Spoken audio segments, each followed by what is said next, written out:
On Christmas morning, my sister-in-law gifted me diet pills. I exposed her fake pill scam. On Christmas morning, my sister-in-law gave me a box full of diet pills. I hissed under my breath, the words slicing through the festive hum of the living room. My hands shook as I gripped the crimson gift box, its satin ribbon mocking me. The Christmas tree shimmered with silver tinsel, casting fractured light across the hardwood floor. But all I could feel was the sting of betrayal. My husband, Liam, was chuckling with his parents, Grace and Henry, while my sister-in-law, Olivia, perched on the sofa, her emerald eyes glinting with cruel satisfaction. I tore into the wrapping, expecting a candle or earrings, something harmless. Instead, a bottle of Trim Tonic Ultra glared back, its neon yellow label shrieking, "Drop 25 pounds fast." A note in Olivia's cursive taunted, "For your fresh start, XOXO, live." My stomach lurched. The room froze. Grace's smile faltered. Henry adjusted his glasses, avoiding my gaze. Olivia leaned in, her silk scarf catching the firelight, and purred. "I just figured, after the baby, you'd want to reclaim yourself." Reclaim myself? I'd gained 15 pounds since Ava was born 7 months ago. But I wasn't her before photo. Rage surged, hot and electric. "You think this is funny, Olivia?" I snapped, my voice cutting through the holiday chatter. I slammed the bottle onto the coffee table. The plastic thud echoing. Liam's head whipped around, eyes wide. But he stayed son-typical. When it came to his precious sister, "I don't need your pity or your pills," I said, standing, my sweater clinging to my postpartum curves. The room felt smaller, the air thicker. Olivia's smirk didn't waver. "Oh, Hannah, don't be so sensitive. It's just a gift." Her tone dripped with condescension, and Grace's quick subject change, something about ham glaze, only fueled my fury. I wanted to upend the table, to make them all feel this humiliation. Instead, I stormed to the kitchen. The gift box crumpled in my fist. The sink gleamed under harsh fluorescent light, and I caught my reflection in a spoon. Puffy eyes, flushed cheeks. I looked like someone who'd been slapped. But as I tossed the box into the trash, I saw Olivia through the doorway, whispering to Grace. Their glances darting my way, my jaw clenched. This wasn't over. I'd make her regret this. The rest of Christmas Day passed in a haze. The clink of wine glasses and forced laughter grating against my nerves. I kept my distance from Olivia, but her presence lingered like a bruise. In the dining room, the chandelier cast a warm glow over the mahogany table, but the air felt heavy, suffocating. Liam noticed my silence but only squeezed my hand under the table, his eyes pleading for me to play along. I wanted to scream at him to pick a side, mine, for once, but I didn't. Not yet. My pride, still raw from the morning, demanded I hold it together.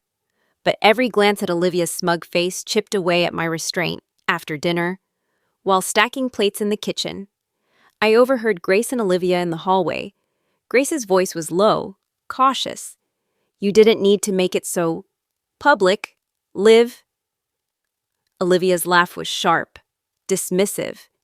"She needed a wake-up call. Mom, someone had to say it." My grip tightened on a porcelain plate, the edge biting into my palm. A wake-up call? For what? Daring to exist as a new mom, imperfect and human? The humiliation from the gift flared anew, but now it mingled with a colder realization. This wasn't just Olivia's cruelty. Grace's silence, Liam's inaction, they were complicit.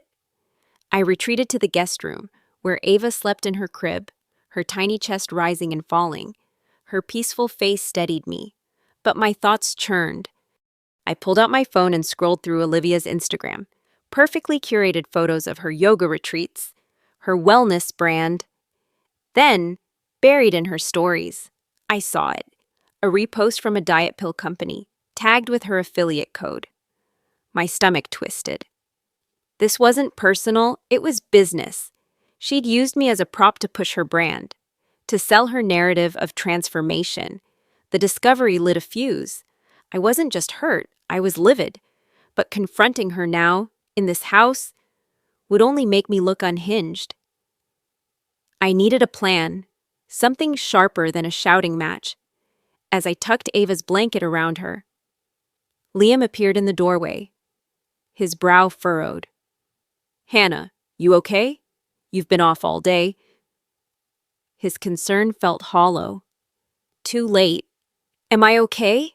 I said, my voice low, venomous. "Your sister humiliated me in front of everyone, and you said nothing." Nothing. "Liam." His mouth opened, then closed, his shoulders sagging. "She didn't mean it like that, mate," he mumbled, but the words were weak, rehearsed. I turned away, my jaw tight. "You don't get it. But you will." That night, as the house quieted, I lay awake, the moonlight slicing through the curtains. Olivia's game was bigger than I'd thought, and I'd been too passive. Too quick to swallow my anger. No more. I'd find a way to expose her, her motives, her lies, and I'd make sure she felt the weight of it.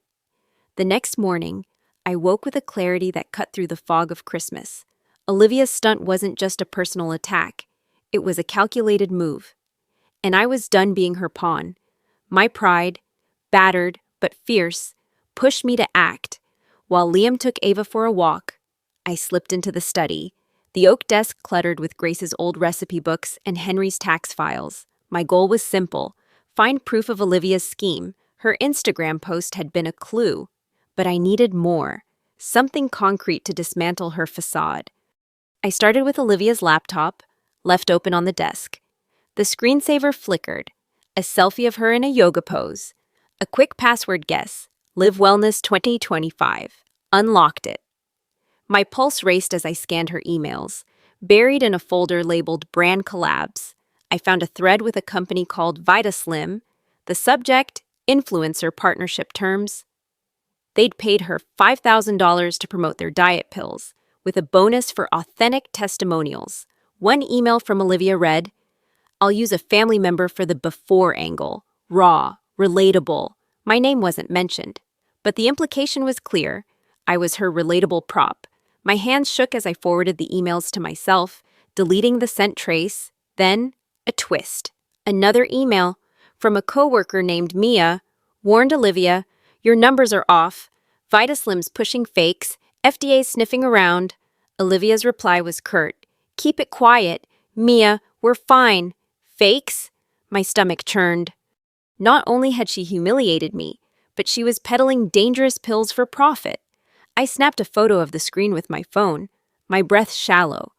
I was about to close the laptop when Grace walked in, her silver hair catching the morning light. "Hannah, what are you doing?" Her tone was sharp, suspicious. I froze, then decided to take a risk. "Grace, did you know Olivia's selling fake diet pills? She used me to push them." Her eyes widened, then softened. "I suspected she was in over her head," she admitted, her voice low.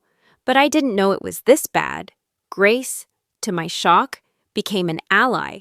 She promised to keep quiet but urged me to be careful. "Olivia's stubborn. She won't back down easily." Emboldened, I dug deeper that afternoon, calling Mia, whose number I found in the email chain. Over a shaky connection, she confirmed VitaSlim's pills were untested, potentially harmful. "Olivia knows," Mia said. "She's banking on the hype before it blows up." Another twist. Mia revealed Olivia had a silent partner, Liam's cousin, Noah, who'd invested in her brand. Noah, the charming guy who'd toasted me at dinner, was in on it. Betrayal stung anew, but it fueled me. By evening, I had a plan. I'd confront Olivia, not with screams, but with evidence, and I'd do it where it hurt. Her reputation. Grace's support and Mia's intel gave me leverage. But Noah's involvement complicated things. as I watched Olivia laugh with Noah by the fireplace, her wine glass glinting. I felt a surge of resolve. She thought she'd played me. She was wrong. The final day at Liam's parents' house crackled with tension I could no longer ignore. Olivia's laughter, Noah's easy charm, even Liam's hesitant glances, they all felt like pieces of a game I was done playing. My pride, now a blazing fire, demanded a confrontation, but it had to be precise, public enough to sting, yet controlled to keep my dignity. I chose the family brunch, the last gathering before we left, as my stage. The dining room gleamed with sunlight streaming through tall windows, the table laden with croissants and a crystal pitcher of orange juice. Olivia sat at the head, her silk blouse pristine, oblivious to the storm I'd brewed. I waited until Grace served coffee, the room buzzing with small talk. Then, standing, I raised my glass, my hands steady despite my racing heart. "I'd like to make a toast," I said, my voice clear, cutting through the chatter. All eyes turned to me. Liam's wary, Noah's curious, Olivia's faintly amused. To Olivia, I began, locking eyes with her. For her generosity this Christmas, for giving me a gift that opened my eyes, her smile faltered. I pulled out my phone, the screen glowing with the Vita Slim email I'd forwarded. You see, Olivia's not just thoughtful, she's entrepreneurial. She's been selling Vita Slim diet pills, using me as her before photo for clout. But there's a catch. Those pills are fake, dangerous, even. The FDA's onto it. Isn't that right, Olivia? I slid the phone across the table, the email glaring for all to see. The room erupted. Grace gasped. Henry sputtered. And Noah's face drained of color. Olivia's composure cracked, her voice shrill. "This is nonsense. Hannah, you're twisting things." But I wasn't done. I turned to Noah. "And you, Noah," her silent partner, "did you know about the fakes? Or were you just happy to cash in?" His stammered denial was drowned by Liam's sharp, "What the hell? Noah!" Olivia lunged for the phone, but Grace snatched it first, her eyes scanning the screen. "Olivia, is this true?" she demanded. Olivia's defiance crumbled under her mother's stare. "It's not what it looks like," she mumbled, but the lie was flimsy. Liam, finally awake, turned to me, his voice low. "Why didn't you tell me?" I met his gaze, unflinching. "I needed you to see it for yourself." The brunch dissolved into chaos, Henry demanding explanations, Grace scolding Olivia, Noah slinking away. I stood apart, watching Olivia's empire of likes and lies unravel. She'd humiliated me, used me, but now she was the one exposed. Later, as we packed to leave, Liam apologized, his voice thick with regret. I nodded but said nothing. Forgiveness wasn't mine to give yet. Driving home, Ava babbling in the back seat, I felt lighter. Not because I'd won, but because I'd fought. Olivia's brand would take a hit, maybe more, if Mia's FDA tip panned out. I'd reclaim my pride, not with screams, but with truth. The road stretched ahead, and for the first time in days, I smiled,